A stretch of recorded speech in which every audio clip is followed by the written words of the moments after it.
Hola, buenos días chicas. Bienvenidas a nuestra tercera clase ya del curso de Sistema Educativo y Políticas Públicas para la Primera Infancia. Hoy día pasamos a la segunda unidad del curso, que tiene que ver específicamente con cómo se organiza el sistema educativo chileno, específicamente en el nivel de educación parvularia, y también vamos a hablar del nivel de educación escolar. Pero como para entrar en materia en esta unidad, lo primero que vamos a hablar un poco hoy día es de la relevancia de la educación parvularia de calidad. Ese va a ser el gran título que nos va a guiar el día de hoy. Y aquí quiero hacer el hincapié en que efectivamente las educadoras y los educadores de párvulos son, a mi parecer, la profesión más importante. Los y las educadoras lo que hacen es permitir el desarrollo, el aprendizaje, la socialización de los niños y niñas más pequeños, y creo que como sociedad y como país siempre debiéramos apostar a que la educación parvularia esté en el centro del debate y que también esté en el centro de las políticas públicas que se implementan en educación. Esa es la línea un poco de los textos que les di para la clase de hoy, el texto que habla del trabajo y los estudios de Heckman, respecto a la relevancia y los retornos que se obtienen por invertir en educación inicial, un poco el texto que habla de las trayectorias y los desafíos que tiene hoy día la educación parvularia, cuál ha sido el tránsito que éste ha tenido, y también el texto que era en breve respecto a los impactos de la adversidad. Todo eso enmarcado en la relevancia de este nivel educativo.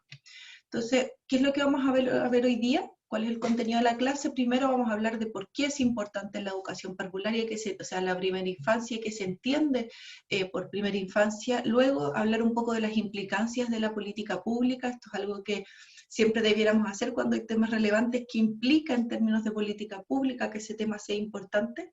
Y luego vamos a hablar de dos conceptos súper esenciales cuando hablamos de educación parvularia de calidad, que es la calidad estructural y la calidad de proceso. Pero para partir, ¿qué es lo que se entiende por primera infancia? Que hay dos definiciones, una de UNESCO y una de UNICEF. La de UNESCO habla de que la primera infancia se define como el periodo que va desde el nacimiento hasta los 8 años de edad y construye un momento único del crecimiento en que el cerebro se desarrolla notablemente.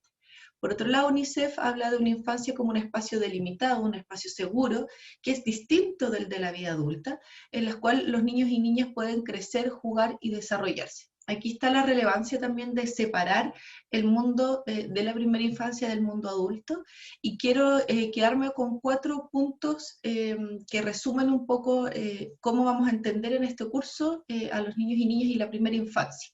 Primero, que son personas singulares y diversas. ¿Ya? Ningún niño o niña es igual a otro o a otra.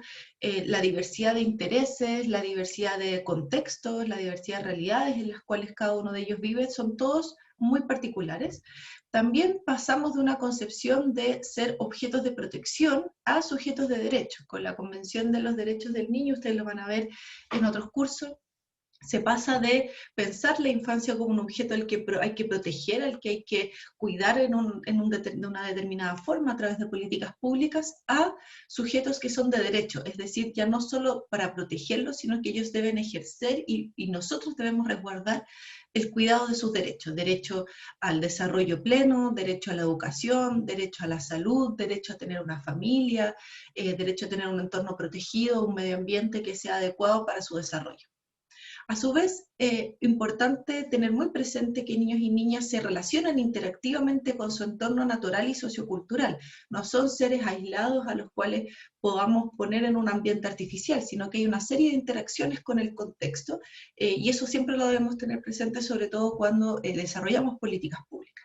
Y a su vez que el comportamiento no es pasivo o reactivo, sino que involucra voluntad y pensamiento original, lo que es distinto a las concepciones históricas más antiguas que se tenía de la infancia, en donde los niños y niñas eran vistos como hombres en potencia, y no como seres que se podían, que tenían sus propios intereses y que también tenían una creatividad, que también eran personas, sin embargo, no en etapa adulta.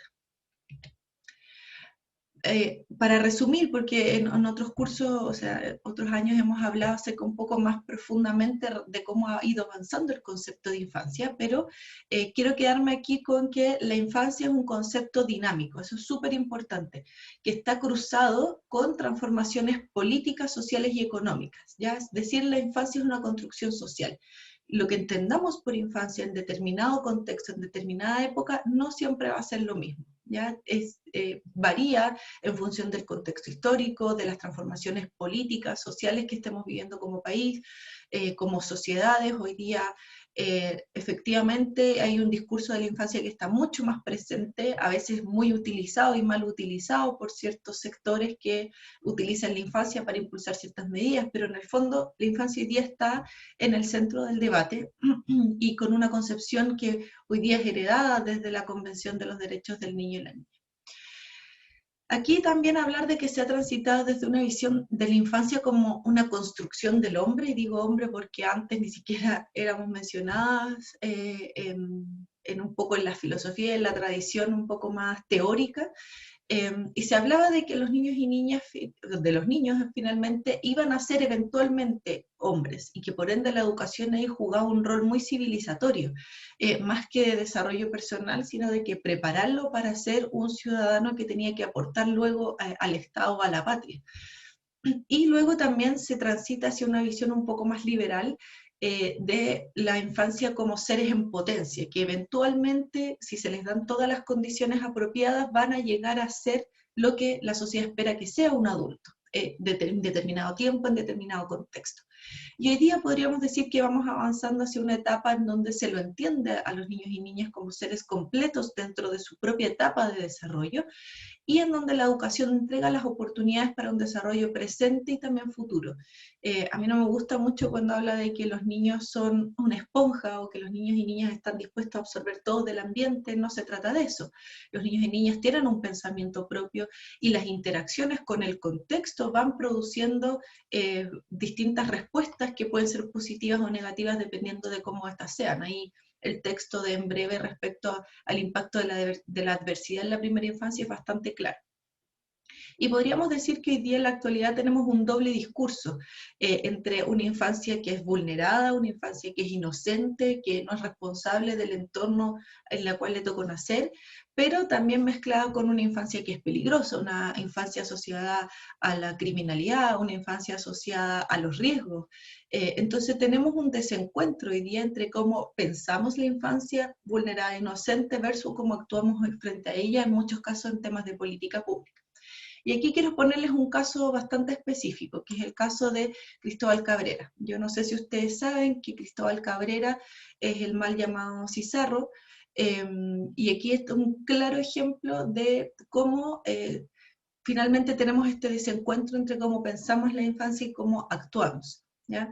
El caso de Cristóbal Cabrera es un caso en donde la sociedad ha fracasado en su misión de asegurar una infancia protegida. Realmente fracasamos, y como Cristóbal Cabrera hay muchos. Entonces, a continuación quiero invitarlas a leer una columna de CIPER, que es un centro de estudio y de trabajo e indagación periodística, en donde Mónica Rincón hace una reflexión acerca de la situación de Cristóbal Cabrera y los medios de comunicación.